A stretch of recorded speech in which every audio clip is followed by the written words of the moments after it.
Magandang araw kaibigan! Tuloy po kayo sa Felicidad's Channel. Sa mga kwento ng buhay at pag-ibig na hinalukay sa natatagong baul ni Felicidad.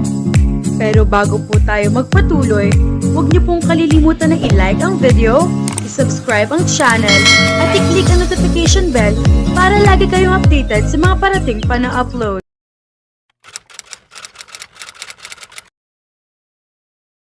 Inay, pwede ba tayo magluto roon? Siyempre anak, ng pasta at cake? Tumango si Andrea sa kanyang anak na si Lexie. 10 taong gulang na ito. Sa ganoong edad, mas mahusay pa ito sa karaniwang mangungusina sapagkat aral ito sa tatay Alfonso nito, ang kanilang tagapagligtas. Si Alfonso ay isang chef ng isang sikat na country club sa Maynila. Hindi man ito nakapagtapos ng kolehiyo, ay nakuha nito ang posisyong head pastry chef sapagkat namana nito iyon mula sa ama nito. Ang country club na iyon ay mahigit 1 milenyo na sa bansa. Ang mga miyembro niyon ay mga taga-alta sosyedad at ang mga tauhan ay ipinasa-pasa at ipinamana ang posisyon sa mga anak. Aral sa Alfonso sa lahat ng masasarap na pagkain dahil sa ama nito. At sa lahat ng iyon ay nakihati sila sa kaalaman. Naging chef din siya ng isang restaurant dahil sa rekomendasyon nito. Isang napakalaking tulong iyon sapagkat hindi siya nakatuntong sa kolehiyo. Mama, baling niya sa kanyang anak. Nakasakay sila ng bus patungo sa probinsyang kanyang pinagmulan. Naroon ang kanyang ugat, ang ugat ng kanyang anak. Bagaman matagal na panahon siyang nangangamba sa muling pagbabalik niya sa Laia, ay heto na uli siya. Ang dahilan ng kanyang pagbabalik ay ang iniwan sa kanyang pag-aari ng kanyang ina na pumanaw may 6 na buwan na ang nakakaraan. Pauwi rin sana siya noon kung hindi lamang sa Maynila rin ito binurol. Sasama sana siya sa grupong maghahati dito sa Laia, ngunit pinigilan siya ng kanyang ama. Hindi na raw siya maaaring muling tumapak sa Laia. Wala na raw siyang babalikan doon.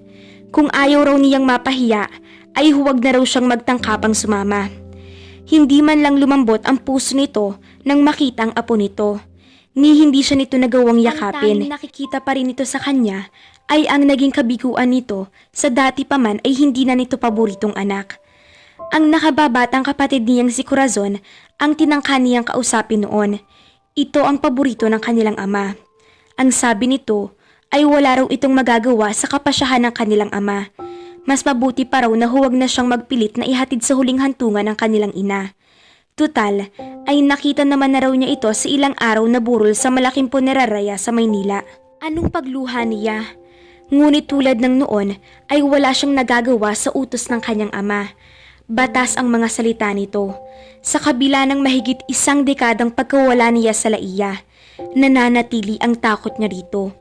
Ngunit hindi na ngayon, sapagkat naisip niyang kailangan niyang mapagyaman ang kung ano ang mayroon siya, ang kung anong ipinagkaloob sa kanya ng kanyang ina. Isang misyon ang nagtulak sa kanyang bumalik sa Laia, sa kabila ng banta ng kanyang ama at sa pagbabawal sa kanya ng kanyang kapatid. May liham na iniwan sa kanya ang kanyang ina. Nakikiusap ito na sana raw ay pagyamanin niya ang lumang bahay ng angka ng mga ito na pinabayaan ng kanyang ama. Huwag daw sana niyang pabayaan iyon sapagkat ginawa iyon roon ng kanyang ama sa nakalipas na ilang taon. Ang totoo, hindi sana naging mag-asawa ang kanyang mga magulang kung hindi lamang itinakas ng kanyang ama ang kanyang ina. Mayaman ang angkan ng kanyang ama, habang nasa middle class ang kanyang ina. Mayroong ibang napupusuan ng kanyang mga lolo at lola para sa kanyang ina sapagkat ayaw ng mga ito sa angkan ng kanyang ama. Kilala kasi sa pagiging malupit ang angkan ng kanyang ama, sa pagiging batas sa bayan na iyon. At ang pinakamagandang dilag, ang kanyang ina, ay hindi maaaring hindi makuha ng kanyang ama sa gabi bago ito ipakasal sa iba. Parang kwento sa comics ang lahat. At dahil hindi matanggap ng kanyang ama na hindi natutuwa rito ang mga magulang ng asawa nito, ay hindi nito kailanman binigyan ng anumang tulong ang matatanda na taas noon namang tinanggap ng mga lolo at lola niya na lalong nakapagpagalit sa kanyang ama. Nang pumanaw ang mga lolo at lola niya, ay iniutos ng kanyang ama na huwag nang ipaayos uli ang bahay ng mga ito. Para saan pa raw gayong may bahay na ito at ang kanyang ina? Dahil masunurin dito ang kanyang ina, tulad ng lahat ng taong nakapaligid dito, ay tumahimik lamang ito. Nang pumanaw ang kanyang ina, ay nag-iwan ito ng last will and testament na lingid sa kaalaman ng kanyang ama. Ipinamana nito sa kanya ang bahay at lupang iyon. Isang matandang bahay iyon na mayroon 15 silid, isang malaking kusina, isang malaking sala, isang malaking hardin na ngayon ay halos giba-giba na dahil sa kawalan ng tumitingin at nag-aasikaso sa loob ng mahabang panahon. Malaki ang lupaing iyon. Umaabot din sa 2,000 metro kwadrado. Bahay ng Kastila ang bansag sa bahay na iyon dahil sa arkitektura niyon. Hindi niya bibiguin ang kanyang ina. Malalayo man ang kanyang anak sa eskwelahang pinapasukan nito, ay naniniwala siyang makaka-adapt din ito sa buhay sa Laia. Mama, makikita ko ba roon si Papa? Oo anak, pero huwag kang umasang dadalawin ka niya dahil may iba siyang pamilya. Alam mo naman yun, kailanman ay hindi niya inilihim dito ang totoo. Hindi siya tutulad sa kanyang ama na kulang na lamang ay pilingan ng lahat ng tao sa Laia at takpan ng tainga at bibig ng mga ito upang hindi pag-usapan ang nangyari sa kanya. Naging nobyo niyang isang ordinaryong tauhan ng hasyenda noong 18 anyos pa lamang siya. Si Manuel Palis ay isang magsasakang may asawa at 2 anak. At siya, si Andrea Dumagoso, napapabalitang hinuhulma ng hasyendero at gobernador na ama upang maging madre, ay mayroong ipinagbabawal na relasyon. Marahil ay naging malinaw kaagad sa kanyang ama na hindi nito maaaring busalan ang lahat ng bibig ng tao sa Laia upang hindi siya pag-usapan, kaya pinalaya siya nito ng walang dalang damit, walang pera, wala ni kahit ano, wala itong awa. Nagkataong naroon si Alfonso, ang pinsan ni Manuel na nagbabakasyon sa Laia. Inako nito ang responsibilidad ng pinsan nito dala marahil ng matinding awa sa kanya. Dinala siya nito sa Maynila. Mula noon ay dito na siya nakapisan. Kahit noong panahong nakabawi-bawi na siya ay hindi siya umalis sa bahay nito sapagkat ayaw nito. Marahil ay marami ang nagtatanong kung bakit walang namagitang kahit ano sa kanila ni Alfonso. Ang dahilan ay simple lang. Iba ang gusto ni Alfonso. Isang lalaking mayroong sariling pamilya. Kaya marahil nauunawaan siya nito. Kapwa sila nagmahal ng lalaking pag-aari ng iba. Bagaman iba ang kasarian ni Alfonso, ay hindi iyon mahalata sa pananalita at pagkilos nito. Lalaking lalaki itong tingnan. Duda siya kung masasabi nito sa iba kung ano talaga ito. Old school ito. Kahit wala ng mga magulang na maaring sumita rito, ay mas minabuti nitong itago na lamang iyon. Marami ang nag-aakalang mayroon silang relasyon gaya ng mga kapitbahay at mga kasamahan sa trabaho. Ang iba nga ay inaakalang anak nito si Lexi. Isang bagay na mas gusto pa nga nito sapagkat mahal nitong anak niya ng tulad sa pagmamahal ng isang tunay na ama. Makikita ko ang pamilya niya, Mama? Baka. Isang bagay iyon na iniiwasan niya sapagkat iba ang ugali ng asawa ni Manuel na si Marites. Palingkera ito. Walang pakundangan kung magsalita. Sa katunayan, ayon kay Alfonso ay ito ang nagpalala ng sitwasyon.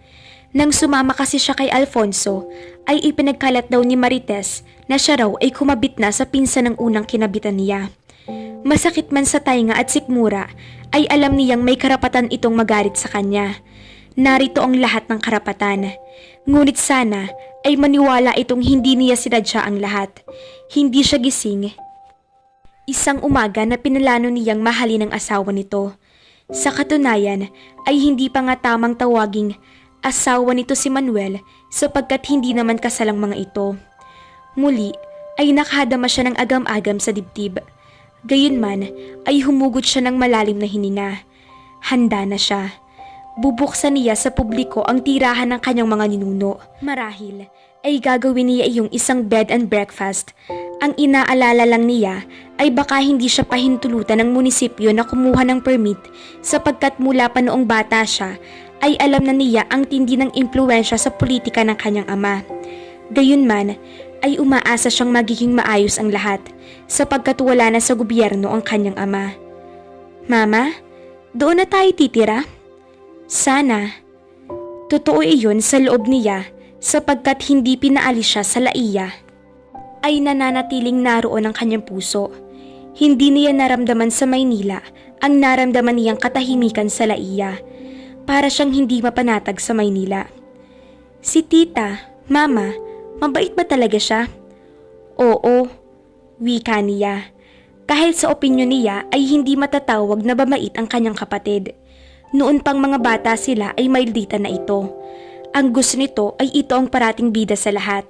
Pero hindi niya sisiraan si Corazon sa kanyang anak, lalo na at hindi pa magkakilala ang dalawa. Matagal na panahon na rin mula nang magkita silang magkapatid. Malaki ang tsansa na nagbago na ito. Those were petty things anyway. Child's play. Marahil ay nagbago na ito. Nakapagtapos na ito ng pag-aaral at ito na ang kanang kamay ng kanyang ama sa pamamahala sa kanilang negosyo. Basta magkasama tayo, mama, magiging masaya tayo. Anitong parang isang pangako. Mabuti pa ang anak niya. Alam na alam ang tamang sasabihin sa kanya upang makalma ang kalooban niya. Ano nga naman ang kailangan niyang ipangamba, gayong nandito ang kanyang anak, ang tanging kailangan niya upang mabuhay sa mundo. Pagkalipas ng may 4 na oras na biyahe sa bus, ay nakarating na sila sa Laia. Marami ring mga turista ang dumating, local man o foreigner. Dinarayo ang Laia dahil sa kanilang mga beach. May bahagi roong black sand at mayroong ding white sand. Ang kultura ng Laia ay nasasalamin din sa arkitektura ng mga simbahan nila at lumang bahay. Sa halip na dumiretso sa bahay ay nagtungo siya sa palengke. Namili kaagad siya ng mga pagkain. Batid niyang wala na yun sa bahay. Nasa bangketa siya at tumitingin ng sariwang prutas nang makarinig siya ng pag-ingit ng gulong ng sasakyan. Paglingon niya ay anong kaba niya nang makita si Lexi na nakatigalgal sa unahan ng isang SUV. "Anak!" Sigaw niya na kaagad lumapit dito. Bumaba ang sakay ng SUV. Isang lalaki iyon at madilim ang mukha nito. Pamilyar sa kanya ang gwapong mukhang iyon. Hindi lamang niya maalala kung saan niya ito unang nakita. "Hindi ka dapat binibigyan ng anak kung hindi mo kayang bantayan." Singhal nito sa kanya. Pasensya na, aniya. Kasalanan niya. Nawala sa loob niya si Lexi sa pagkaaliw niya sa sariwang langka. Hindi naman kasi niya inaasahan na tatawid ito. Marahil ay may kinalibangan din ito kaya napunta sa kalsada. Isang babae ang umibis mula sa likod ng SUV. "Sir, ano pong nangyari?" Nanigas siya nang makilala kung sino ang babae. Si Marites, ang asawa ni Manuel. Nagtama ang mga mata nila.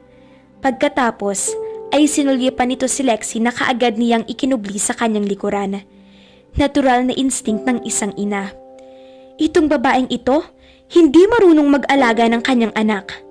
Pinababayaan lang na magpalakad-lakad sa kalsada. Galit pa rin ng lalaki. "Talagang wala pong asa lang babaeng yan, sir. Huwag na lang ninyong pag-aksayahan ng oras at hindi siya nararapat." "You know this woman?" "Mama," bulong ni Lexi. Tila nag-aalala ito ng labis. Dahil doon ay napahiya siya sa kanyang sarili. Sa kabila ng mga taon, sa kabila ng napatunayan niya, ay hindi pa rin siya marunong sumagot sa palingkerang babaeng ito. Oo, may kasalanan siya rito. Ngunit ang paraan nito na pagkaladkad sa kanyang pagkatao ay sobra-sobra na. Hindi na makatao yon, hindi na makatwiran.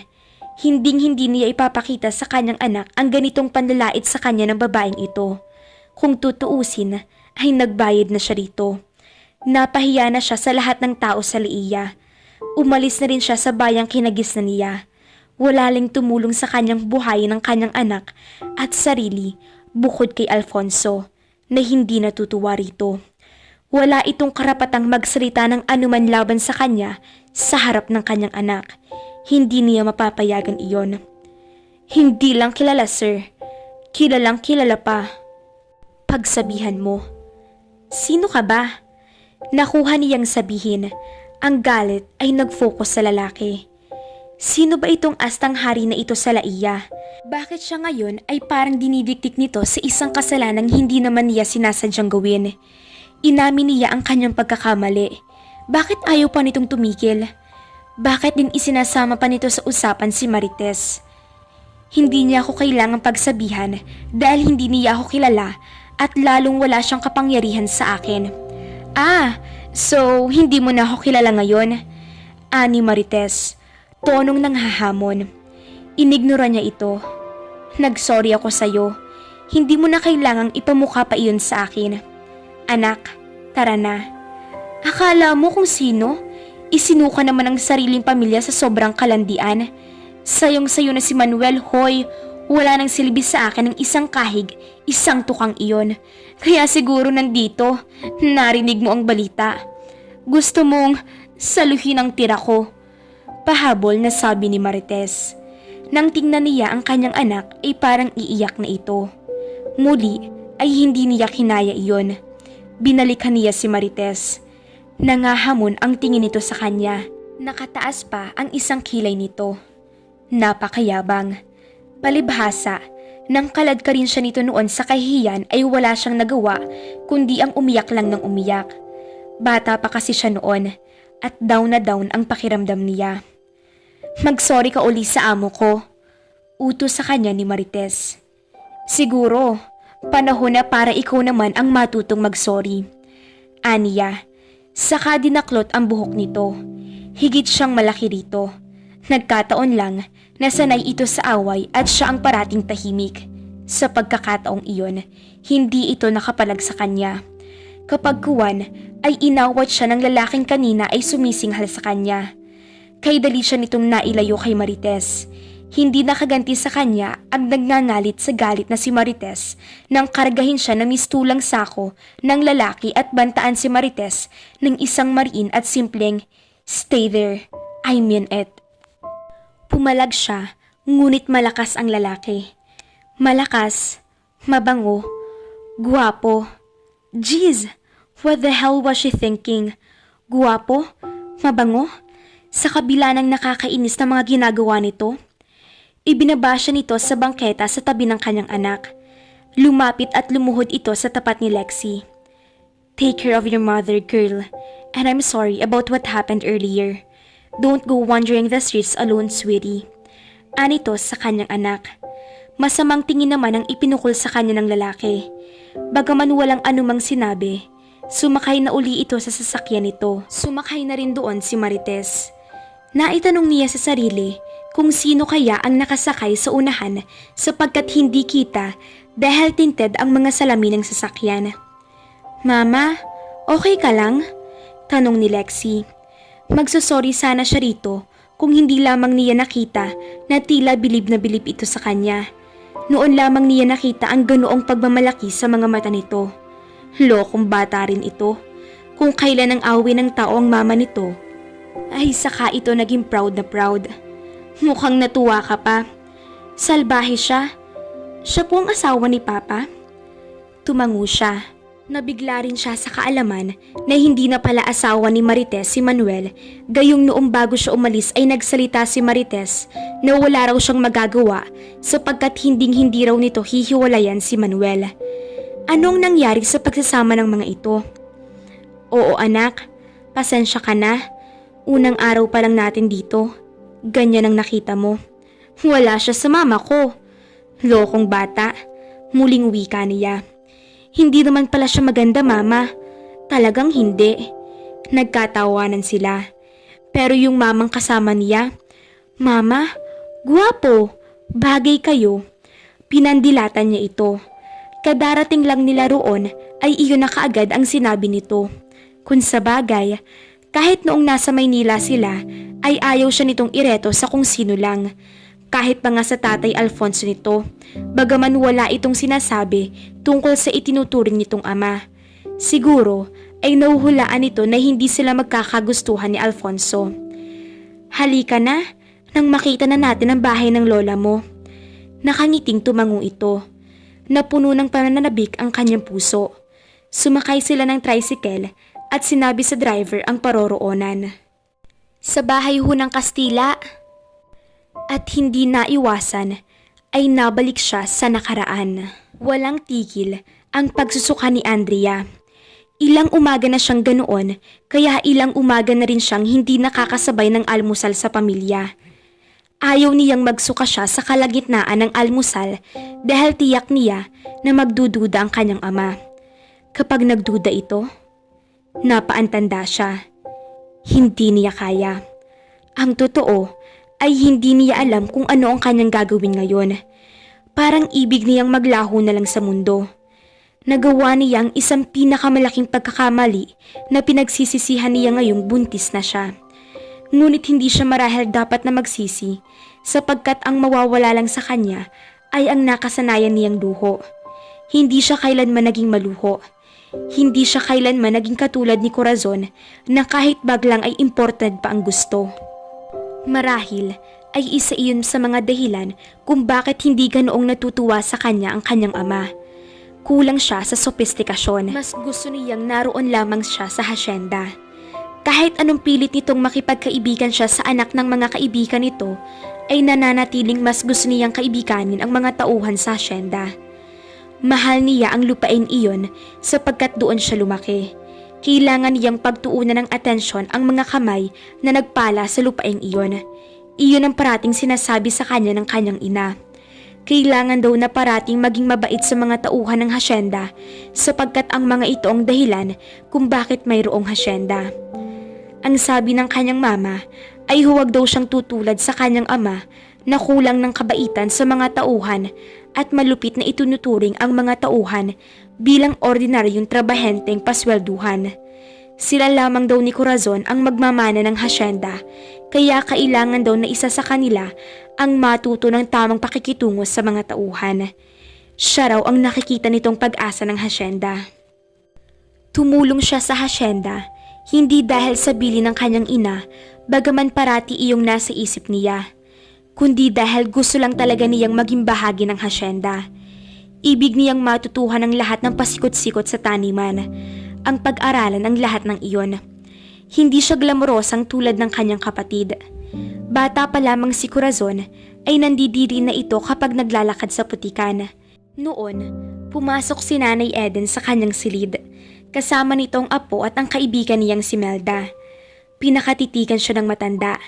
Saka sinenyasan ng apo na kumuha ng palanggana. Pinunasyan siya ng mga ito. "Tita, kumuha ka ng sariwang gatas ng baka sa ibaba." "Ayoko, tita. Ayoko po, nanang." Tanggi niya. Hindi pa man ay parang babaliktad na ang sikmura niya sa plano nitong ipainom sa kanya. Hindi pwede sa buntis ang walang laman ng sikmura. Hindi siya nakaimik. Nagbaba naman ang tingin si Melba. Marahil ay ito ang nagsabi kay Nanay Eden ng mga napapansin nito sa kanya. Ilang umaga na kasi kapag tinatawag siya nito, ay nadadatnan siya ng naduduwal sa banyo. "Huwag mo nang itanggi. Alam na alam ko na iyan. Hayan nga at napakabilis ng pintig sa leeg mo. Diyos ko anak, hindi ko alam kung anong naisipan mo at ginawa mo ang ganito. Mapapatay ka ng papa mo." "Nanang!" Pigil ni Melba sa sinasabi ni Nanay Eden. Hindi siya nakaimik. Iyon din ang nasa isip niya araw at gabi. Iyon nga lang, mayroon pa ring namumuong pag-asa sa kanyang dibdib sapagkat ang sabi sa kanya ni Manuel ay makikipaghiwalay ito kay Marites. Isasama raw nito ang mga anak nito at mamumuhay sila ng tahimik sa Maynila. Mayroon daw itong makukuhang trabaho roon. Ang totoo ay hindi raw nito mahal si Marites.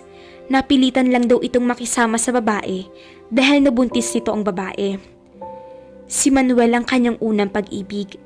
Ito ang gusto niyang makasama habang nabubuhay siya. Ito ang nagturo sa kanya kung paano ang magmahal. Nakita niya rito ang isang lalaking handang magmahal sa kanya nang walang kahit anong kapalit. Nagkataon lang na mayroon itong kinakasama. Noong una pa lamang ay alam na niya iyon. Sa katunayan ay iyon ang dahilan kung bakit umiwas siya rito kahit pa nga madalas na silang nagkakatitigan at minsan na siyang nahagkan at nagsabi na ito ng pagtingin sa kanya. May isang taon din na umiwas siya ng umiwas kay Manuel, ngunit sa bandang huli ay wala rin siyang nagawa sapagkat sadyang makapangyarihan ang pag-ibig. Natagpuan na lamang niya ang sariling lalong minamahal ito sa bawat araw at sa bawat kwento nito ng kabiguan sa babaeng kinakasama nito. At sa mga kwentong iyon ay lalo siyang nalulungkot para dito. Lalong nangangako sa sarili na balang araw ay makakatagpo ito ng tunay na kaligayahan sa kanyang piling. Silang dalawa ang magsasama, ang bubuo ng kanilang pamilya. Si Manuel ba ang ama? Tanong ni Nanang Eden. Nang tumango siya, ay napaantanda ito. Si Melba naman ay napasinghap. Hindi niya maunawaan kung bakit nabibigla pa ang mga ito samantalang walang ibang naging malapit sa kanya maliban kay Manuel. Wala naman pong iba, Nanang. Pero naisip kong baka iyong si Rico, iyong anak ng kaibigan ng papa mo na dumadalaw sa iyo nitong nakaraan lang. Hindi ba at may gusto raw iyon sa iyo? Napabuga siya ng hangin. Si Rico ay anak ng kumpare ng kanyang ama na nagbabakasyon sa kanilang hasyenda. Taga Maynila ito, pero sa Amerika nag-aaral. May gusto ito sa kanya, ngunit tinapat na niya itong walang posibilidad na maging magkasintahan sila. Paano niya magagawang ibigay sa iba ang matamis niyang oo, gayong ang tanging para sa kanya ay si Manuel lamang. Alam niyang mahirap matanggap iyon ng iba. Hindi kasi alam ng mga ito ang totoong sitwasyon sa pag-itan nila ni Manuel at Marites. Alam niya ang sitwasyon sa bahay ng mga ito sapagkat araw-araw na sinasabi iyon sa kanya ni Manuel. Sa katunayan ay hindi na nga raw ito makapaghintay na makalayo na kay Marites. 15 anyos lamang ito nang mabuntis si Marites na noon ay 17 anyos naman. 5 taon na ang nakakaraang iyon. Mula noon ay nagsama na ang dalawa at hindi na naging masaya si Manuel sa piling ni Marites. Alam ng buong hasyenda kung gaano kasama ang ugali ni Marites. Sa katunayan, maging siya ay alam kung anong klase itong magsalita. Para bang nasa palengke ito parati. Palibhasa ay talagang sa palengke ito na mamasukan bilang tindera. Itong pinagkakatiwalaan ng tiyahin nito na may pwesto sa palengke. Sa hasyenda ito nakatira sapagkat naroon ang bahay ni Manuel. Mula pa sa lolo ni Manuel ay sa hasyenda na namamasukan kaya masasabing mga bata pa lamang sila ay magkakilala na sila. Sa dinami-rami naman ang mapupusuan mo na bata ka, bakit si Manuel pa? Ani Nanang Eden na tila nangihinayang para sa kanya. Mabait po siya, Nanang. Ha? Ani tong tila hindi sumasang-ayon sa sinasabi niya. Hindi lang kilala ng mga ito si Manuel gaya ng pagkakakilala niya sa lalaki. Umayos ka at igagawa kita ng tsa na siyang iinumin mo mamayang gabi para sa umagay hindi ka nagsusuka. Makakahalata ang mga magulang mo niyan. Ang papa mo nga'y ilang araw na nagtataka kung bakit hindi ka sumasabay. Kanina ay nagdeklara ng hindi raw pwedeng bukas ay ganyan ka pa rin. Kinabahan ka agad siya. Nahiling niya na sana'y epektibo ang tiyan ni Nanang. Nang tumalikod ang matanda ay nilapitan siya ni tita. Ano ngayon ang plano mo? Mababakas ang pagkaawa sa kanya sa mga mata nito. May plano kami ni Manuel. At ano magiging plano ng lalaking yon? Under disaya yun ni Marites. Diyos ko, walang buto ang lalaking yon. Bata pa lang kami, duwag na yun. Hindi ko nga malaman kung paano ka nagkagusto sa kanya. Tita, napaiyak na lamang siya sa labis sa tension at pressure. Bakit ba lahat na lamang ng tao ay hindi nakikita kung anong nakikita niya sa kanyang nobyo? Naniniwala siya kay Manuel. Kung walang ibang naniniwala rito, ay hindi siya papares sa mga iyon. Pasensya ka na, natatakot lang ako para sa'yo. Pero ano't anuman, nandito ako para sa'yo ha. Magkaibigan tayo hanggang sa huli. Niyakap niya ito ng mahigpit. Anong hindi mo alam ang gagawin mo? Hindi na kailangan patagalin ito. Gusto kong magpa-check up sa doktor pero hindi ko magagawa iyon hanggang hindi ko nasasabi sa mga magulang ko ang kalagayan ko. Hindi pwedeng makarating sa kanila ang balita mula sa bibig ng iba, Manuel. Kilala mo si Papa. Alam mo kung anong posible niyang gawin sa akin kapag nalaman niya ito. Alam ko. Mataas ang tinig na sagot nito. Nauunawaan niya ito. Tensyonado na. Marahil ay hindi din ito inaasahan na magkakalaman ang kanyang sinapupunan. Bakit hindi ka nagpills? Bakit ka nabuntis? Nasaktan siya sa sinabi nito, ngunit hindi na lamang siya sumabay sa init ng ulo nito. Pareho lang silang hindi malaman ang gagawin. Ngayon lamang niya nasabi rito ang sitwasyon niya sapagkat noong 1 linggo lamang niya inakumpirma ang kalagayan niya.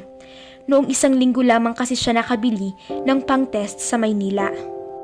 2 ulit na ligaya, ganito pa ang napala. 3, pagtatama niya rito. Nagre-rebelde na ang kalooban niya sa nakikita niyang reaksyon nito. Bakit parang inis na inis ito sa kanya? Ito ang nagpilit sa kanya sa 3 pagkakataong iyon. Parating itong sinasabi sa kanya na hindi siya dapat matakot, na mahal siya nito at pananagutan siya nito. Ano ang mga iyon? Mga salitang sinabi lang nito para magtiwala siya rito? Hindi naman siguro. Hindi siya dapat panghinaan ng loob ngayon. Sa 2 taong nagmamahalan, kung mahina ang isa, kailangan ay maghimatatag ang kapareha. Ganoon ang dapat na mangyari sa kanila. Hindi sila padadaig sa pangyayari sa buhay nila. Kaya nilang harapin ang lahat kahit sabihin pang ang haharapin nila ngayon ay isang higante, ang kanyang ama. Kaya nila ito. Kaya nila ang lahat ng bagay basta magkasama sila. Anong plano? Tanong niya rito. Luluwas tayo sa Maynila. Kailangang mawala ang batang yan. Papatayin ako ng papa mo. Alam mo yan. Isa 19 anyos ka pa lang. Mag-aaral ka pa sa Maynila sa pasukan, hindi ba? Napanganga siya rito. Tama bang pagkakarinig niya sa sinabi nito? Anong sabi mo? Narinig mo ang sinabi ko. Anitong malamig ang tinig. Gusto mong magpa-abort ako? Tumango ito. Saka tumalikod sa kanya. Nanginig ang kanyang kalamnan at napahagulhol siya. Hindi totoo ang narinig niya. Hindi nangyayari sa kanila ang ganito. Hindi sinabi ng kanyang pinakamamahal na ayaw nito sa kanilang anak at kailangang patayin nila ang bata. No. Anong no? I'm not going to have an abortion. Matigas na sabi niya. Naging mahinahon ito. Tumabi ito sa kanya at hinawakan ang kanyang kamay. Alam kong mahirap tanggapin ngayon, pero isipin mo, may 2 anak ako at nagtatrabaho ako sa hasyenda. Kilala mo ang papa mo. Alam mo kung anong pwede niyang magawa, hindi lang sa akin, kundi pati na rin sa'yo. Pero gusto mong patayin ko ang sarili kong anak, ang sarili mong anak. Hindi pa tao yan, dugo pa lang yan. Kung makapagsalita ka, parang kriminal ako. Wala pang mga mata, ilong, bibig, braso yan. Dugo pa lang yan. Ang dugo, hindi pa tao. Isipin mo na lang na magkakaroon ka ng anghel sa langit. Na malamang na hindi ko makikita dahil sa impyerno ako pupulutin kapag ginawa ko ang gusto mo. Matagal na namayani ang katahimikan sa pag-itan nila. Anong plano mo? Kapag Juan ay tanong nito sa kanya. Plano niya, hindi plano nilang dalawa. Samantalang kamakailan lang ay sinasabi nito sa kanyang magsasama sila sa hirap at ginhawa. Hindi na niya minasama iyon. Kapwa sila natetensyon, kaya marahil nagkasalubong sila sa ganoong paraan. Mukhang natauhan na ito at salamat naman. She wouldn't be able to stand him if he insisted on the abortion. Gusto kong magpaalam kay Papa na aalis na tayo rito. Noon mo pa sinasabi sa akin na handa kang iwan si Marites para sa akin. Ayokong ma-pressure ka, pero panahon na siguro para pag-isipan mo. Nandito si Alfonso, hindi ba? Baka pwede niya tayong tulungan makapagsimula sa Maynila. May kaunting ipon ako. Kahit paano, ay hindi naman siguro tayo magugutom. Saan ako mamamasukan? Wala akong ibang alam gawin maliban sa ginagawa ko sa hasyenda. Hindi ibibigay sa akin ni Marites ang mga anak ko. Naisip mo ba yun? Natigilan siya. Noong mga panahong sinasabi mo sa akin ang mga plano mong iwan si Marites at isama ang mga anak mo sa paglayo natin, anong totoong nasa isip mo? Parang lumalabas ngayon na hindi totoong lahat ng sinabi mo noon sa akin. Maya-maya ay sabi niya. Nagmura ito, saka tumayo. Kung makapagsalita ka, parang ganoon lang kadali ang mga gusto mong gawin ko.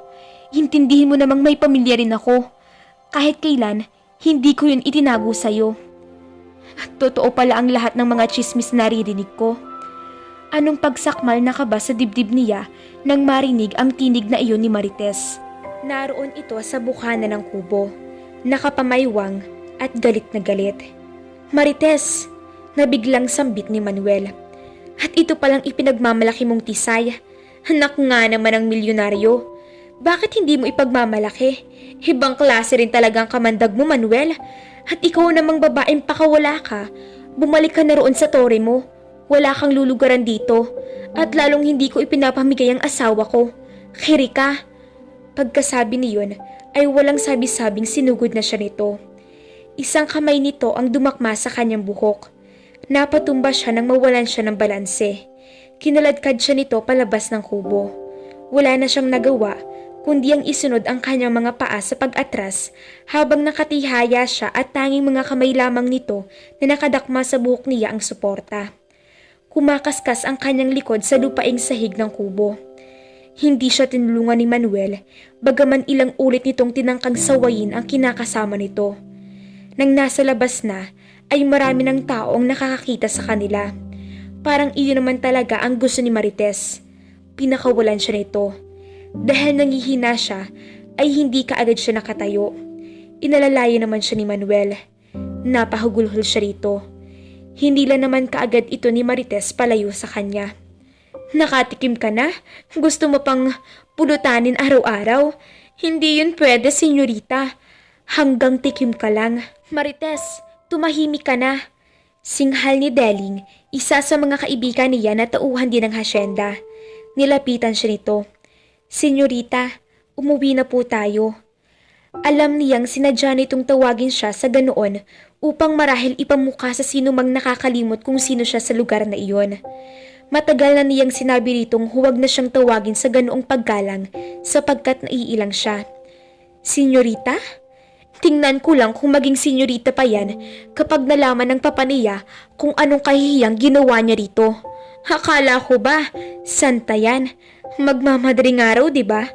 Palibhasa, wala namang ibang silbihan sa pamilya. Sumusobra ka na, Marites. Sino ka ba rito?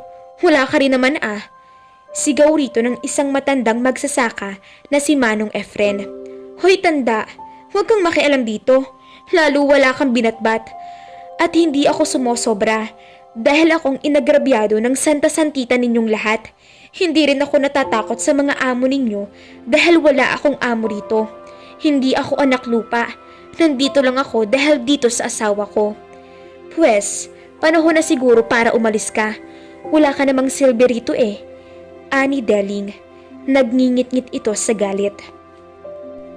Noon sila napalingon sa pinagmumula ng tunog ng kabayo.